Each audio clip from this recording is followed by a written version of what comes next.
मेरी दृष्टि काम करने की है, मैं दूर तक सोचता हूं और मैं एक इरादा लेके आया हूं कि मैं अच्छा काम करूंगा। मैं वादे नहीं करता हूं, मैं इरादा लेके आया हूं और ये बात सही है कि मैं काम करता हूं और काम करूंगा। मुझे अपने आप पे विश्वास है और जनता को मुझ पर विश्वास है और उम्मीद भी है मुझे 110% की मैं ही जीत के आऊंगा। शहर में हॉस्पिटल्स की समस्या है, बच्चों के प्लेग्राउंड की समस्या है, पानी की समस्या है, रास्तों की समस्या है। उत्तन में जिसको हमने पर्यटन क्षेत्र बनाया है, वहाँ एक डंपिंग ग्राउंड है। डंपिंग ग्राउंड एक ऐसी जगह पे होना चाहिए जहाँ पर पॉपुलेशन नहीं रहे। आज उत्तन के लोग इतने त्रस्त हैं, एक पर्यटन क्षेत्र हमने बनाया, उसको हमने डिक्लेयर किया है कि गोवा मिनी गोवा है ये, और वाकई में खूबसूरत जगह है, लेकिन उसको डंपिंग ग्राउंड बना के उसका पूरा सत्यानाश किया है। इस मुद्दे पे आज तक किसी ने भी विधानसभा में आवाज नहीं उठाई। मेरा ऐसा मानना है कि इस मुझे एक बार विधानसभा भेज के देखिए, मैं पूरी कोशिश करूंगा कि डंपिंग ग्राउंड कहीं एक ऐसे जगह पे होना चाहिए जहां पर पॉपुलेशन नहीं हो। और दूसरी बात, जितनी भी पुरानी इमारतें हैं जो आज उनको एफएसआई नहीं बढ़ा के देने की वजह से और रीडेवलपमेंट में नहीं जाती है, उनका क्या दोष है मुझे बताइए। 50-50 साल से ये बिल्डिंग में यहाँ लोग रहते हैं, गरीब लोगों ने ये बस्ती बसाया है, लेकिन उनको एफएसआई बढ़ाकर नहीं मिल रहा है। तो सरकार का कोई नियोजन तो होगा ही जो ये आमदार लोग नहीं पूरा कर सके। अभी खारी गांव की बात करता हूं मैं। खारी गांव में एक लता बिल्डिंग थी, पिछले 15 साल पहले वो गिर चुकी थी। सरकार के नियम में नहीं बैठता है कि उसको रीडेवलपमेंट कर सके, कि उसको एफएसआई नहीं मिल रही है।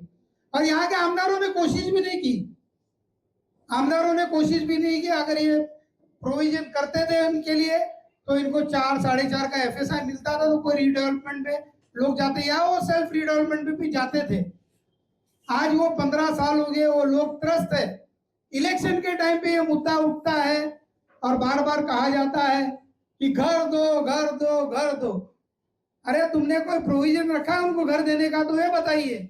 सरकार से कुछ मांग किया है कि जितनी जर्जर बिल्डिंग है, जितनी जुनी बिल्डिंग है, महानगर पालिका दुनिया भर के नियम कानून दिखाते, मेरे ख्याल से 40 साल के ऊपर की जो भी बिल्डिंगे हैं उनको कोई कायदा कानून नहीं लागू होना चाहिए।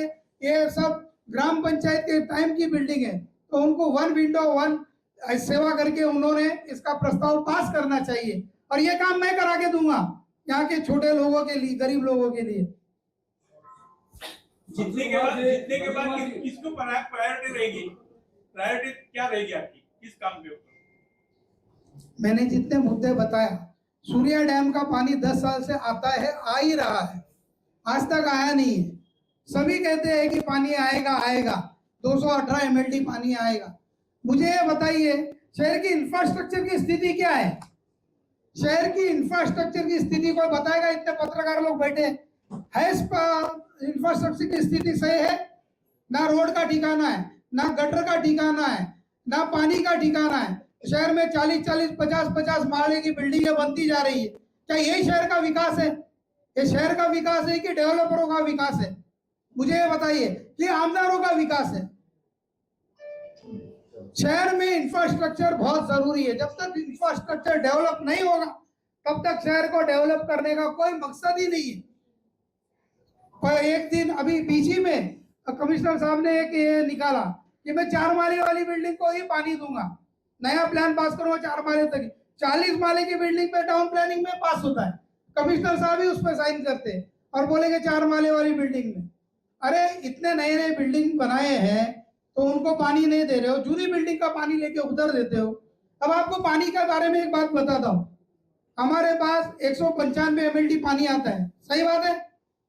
उसमें अगर 10% भी लीकेज पकड़ते हम लोग तो 17.5 MLD पानी आता है, 175 MLD पानी आता है, बरोबर है। हमारी शहर की पॉपुलेशन सेंसस क्या दिखाती है? 12 लाख। हमारी फ्लक्चुएटिंग पॉपुलेशन भी अगर 3 लाख हम पकड़े तो 15 लाख होता है। एक आदमी के ऊपर 100 लीटर भी पानी दे तो 17.5 लाख लोग पानी पीना चाहिए।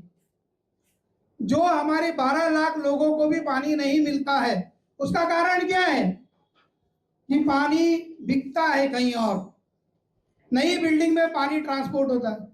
जब आपके पास प्रोविजन ही नहीं था पानी का, तो नई बिल्डिंग के परमिशन क्यों दिए? क्या जरूरत थी आपको नए नए बिल्डिंग बनाने की? जूने लोगों को प्यासे रख के नए लोगों के लिए पानी बेचते हो, और वो भी टैंकर माफिया के थ्रू बेचते हो, वो तो गलत बात है ना।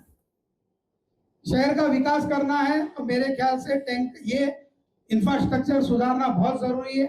हमने कोविड में भी बोला था, अभी भी बोल रहे हैं, शहर में एक अच्छा कॉलेज बनाने की, गर्ल्स कॉलेज बनाने का किसी ने नहीं सोचा। बच्चे लोग यहाँ से पढ़ने के लिए नायगांव, उत्तन, सफाला यहाँ तक जाते हैं। कोई आर्किटेक्चर कॉलेज वगैरह, कोई गर्ल्स कॉलेज, ऐसा कुछ भी नहीं है। शहर में हॉस्पिटल तो दो है, शहर में दो हॉस्पिटल्स तो है, लेकिन उस हॉस्पिटल्स में कोई भी चीज का नियोजन सही ढंग से नहीं है। मैटरनिटी की नियोजन नहीं है। आज इंदिरा गांधी हॉस्पिटल में भी आप चले जाओ, लड़कियां सीजरिंग करना है तो प्राइवेट हॉस्पिटल में ही कराना पड़ता है। और आप जानते हो मीरा भाईंदर के शहर में इसमें गरीब तबके के लोग बहुत ज्यादा है। अपना मजबूरी में सीजरिंग का ऑपरेशन करने प्राइवेट में जाते, और डॉक्टर्स कितने काटते हैं ये आप सभी जानते हैं। पत्रकारों के पास भी कई लोगों का, विचारों का फोन आता होगा कि साहब हमारा थोड़ा पैसा कम करवा दीजिए। हम लोगों के पास भी आता है। हम क्या कर सकते हैं? 10,000, 5,000, 15,000 उनका कम कर सकते हैं, लेकिन वो पहले 40%, 50% बढ़ा के देते, खुशी खुशी हमारी बात मान जाते। तो इसके लिए शहर में अच्छे अस्पताल की जरूरत है, अच्छे प्रोविजन होने चाहिए, अच्छे प्लेग्राउंड होना चाहिए, शहर का वातावरण अच्छा होना चाहिए, तब जाके शहर सुधरेगा। और उसके लिए एक स्वच्छ छवि वाला इंसान आपको चुन के लाने की जरूरत है, जो दूसरे आमदारों के ऐसा काम नहीं करे, वैसे इंसान को चुन के लाने की आपको जरूरत है। युवाओं के लिए आपका क्या विजन है सर? युवाओं के लिए क्या विजन है आपका? देखिए, युवाओं को नौकरी मिलना चाहिए। यहाँ के जो भूमिपुत्र है उनके बारे में थोड़ा बात करना चाहता हूँ। यहाँ के जो भूमिपुत्र है उनको नौकरी नहीं मिलती है। नौकरियां कहाँ से कहाँ की मिलती है? कॉन्ट्रैक्ट दिया जाता है, कॉन्ट्रैक्ट में उन लोगों को 2-2 लाख रुपए ऐसा मांगते हैं कॉन्ट्रैक्टर लोग, और उनको नौकरी दिया जाता है। वो भी लोग कहाँ के रहते हैं? सफाला के। यहाँ के लोगों को रखते हैं काम पे तो कचरे की गाड़ी पर। नगर पालिका में अगर कोई काम करता है तो 10-10, 12-12 साल, 15-15 साल, वो परमानेंट नहीं होता है। क्या कारण है उसका? यहाँ के लोगों ने कुछ गलती किया है क्या? ये बेचारे इनकी भूमि है, और ये भूमि ने सभी को बहुत आगे बढ़ाया। मैंने कोविड में भी सरकार से मांग किया था कि कम से कम सरकार ने एक ऐलान करना चाहिए कि भाई जो बच्चे लोग पढ़ते हैं तो उनको 4 महीने की फीस कम से कम कोविड में माफ होनी चाहिए थी, जो सरकार ने भी नहीं किया, ना ही यहाँ के आमदारों ने किया, क्योंकि इनके पास सबके बड़े बड़े स्कूल्स हैं। मैं ये सब बोलता हूँ तो मेरे विरोधी बहुत बन जाएंगे, स्कूल्स वाले विरोधी बन जाएंगे मेरे, ये बात सही है।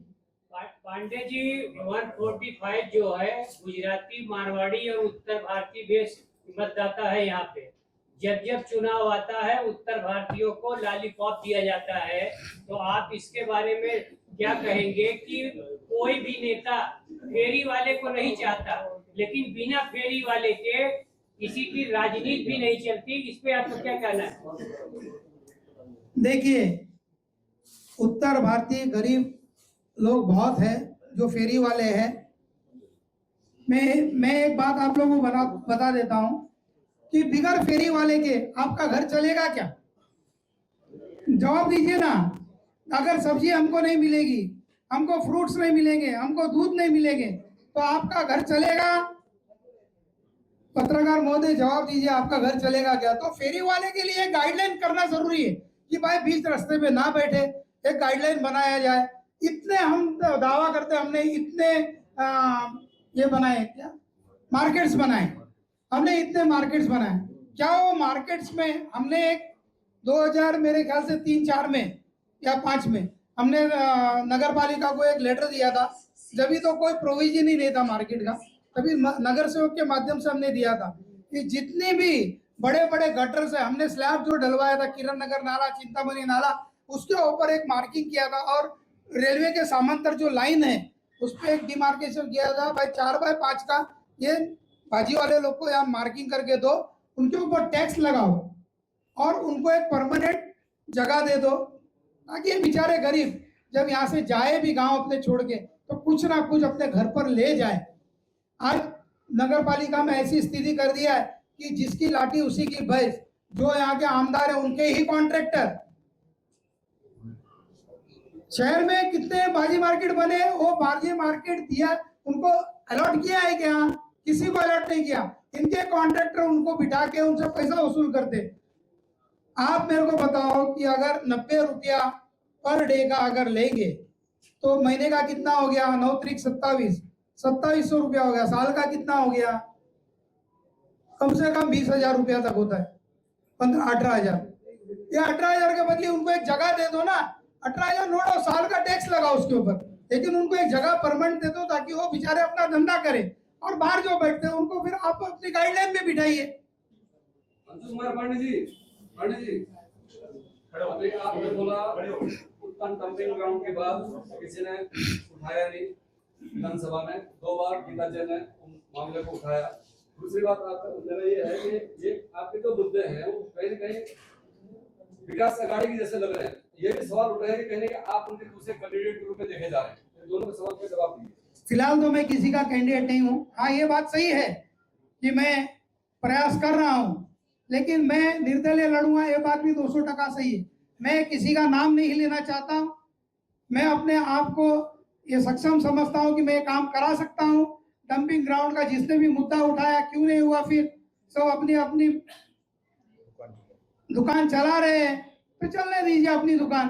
सर, पब्लिक भी अभी जान गई है कि भाई स्वच्छ छवि वाला एक इंसान चाहिए शहर को। और पिछले 5 साल में या 10 साल में या 15 साल में क्या काम हुआ है?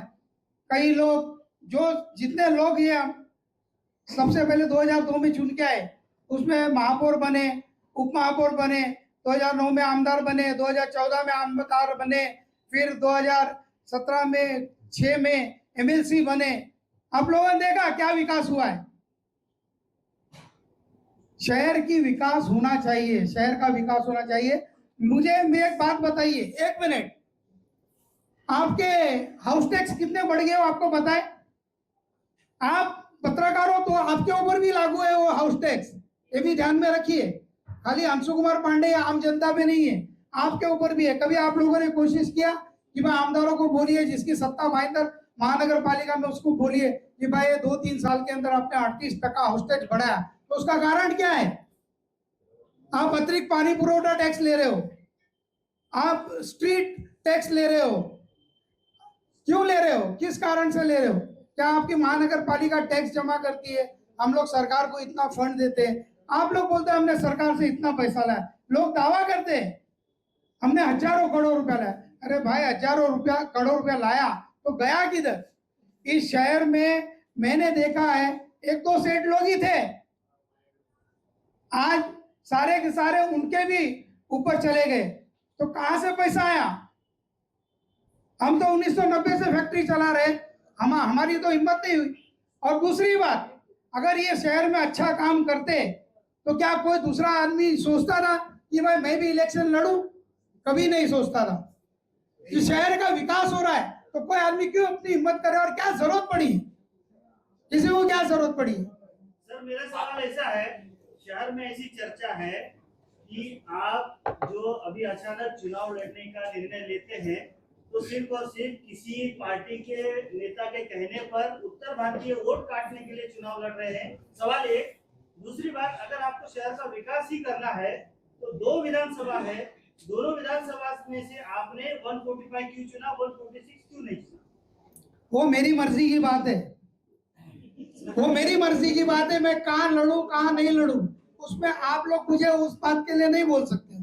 पहली बात आपका जवाब देता हूँ, अगर कोई भी माइका लाल के अंदर दम है तो आके इधर मंच पे बताए कि अंशु कुमार पांडे को ने, ये नेता ने अंशु कुमार पांडे को खड़ा किया, उसकी माँ ने दूध पिलाया, तो बताए आकर। ये मेरा चैलेंज है अंशु कुमार पांडे का। आप सालों से कांग्रेस से जुड़े हो, कांग्रेस के नगर सेवक भी रह चुके हो, तो कांग्रेस की भी उम्मीदवारी मांगी थी क्या? देखिए, मैंने 2 बार मांगा, 2009 में मांगा, मेरी टिकट काट दी गई।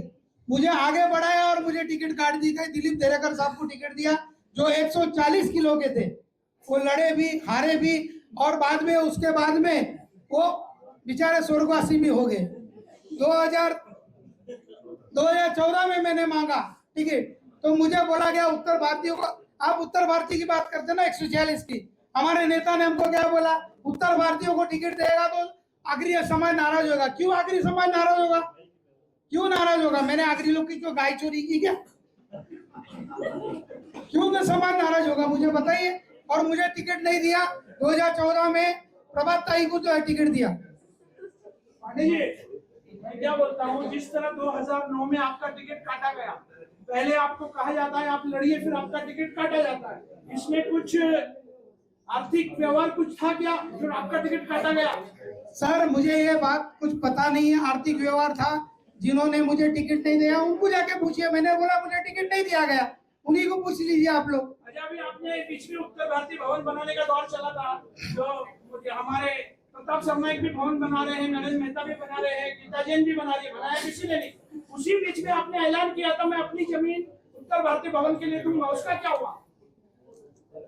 देखिए वो सब हथेली पे चांद दिखाने वाले हैं, और हंसू पांडे जमीन से जुड़ा हुआ इंसान है, वो करके देगा। मेरी निजी जमीन है और मेरी वो कोई बड़ी जमीन नहीं है। मैं तो, ये लोग तो सरकार के रिजर्वेशन की बात कर रहे हैं, मैंने तो मेरी निजी जमीन है आरएनपी पार्क में, वो जमीन देने का फैसला किया। जो एक 85 लाख की जमीन है वो मैं हमारे समाज को देने के लिए ऐलान किया हूँ। लेकिन सर उसका नारियल तो फोड़ देते आचार संहिता से पहले। मैं देखिए उसमें उस कंट्रोवर्सी में मैं नहीं जाना चाहता था। देखिए लोग बोलते हैं मैं उत्तर भारतीय भवन बनाऊंगा, ये आपका प्रस्ताव कौन से साल का है राजू भाई? ये आपके आमदार का प्रस्ताव कौन से साल का है? 2019 का था। बात सुनिए पहले, 2019 में उन्होंने खड़े रहकर बोला था मैं यहाँ उत्तर भारतीय भवन बनाऊंगी, और ये मैं लोगों यहाँ उत्तर भारतीयों के सामने बोलती हूँ। 5 साल बीत गए, भवन बना गया। सुनिए ना, आप बीच में मत बोलिए, 1 मिनट। हाँ 2019 में बना क्या? नहीं बना। 2019 से 24 बीत गए। अब आपने बोला महावीर भवन बनाएंगे। आप किसको किसको लुभाना चाहते हो? सिर्फ समाज के नाम पे ढोंग मत करिए, समाज को ठगिए मत। मेरा तो सीधा सीधा एक ही बात है कि भाई समाज को मत ठगिए, अपना काम करिए, विकास करके दिखाइए, ताकि दूसरा कोई आदमी आमदार का इलेक्शन लड़ने की हिम्मत ही नहीं कर सके।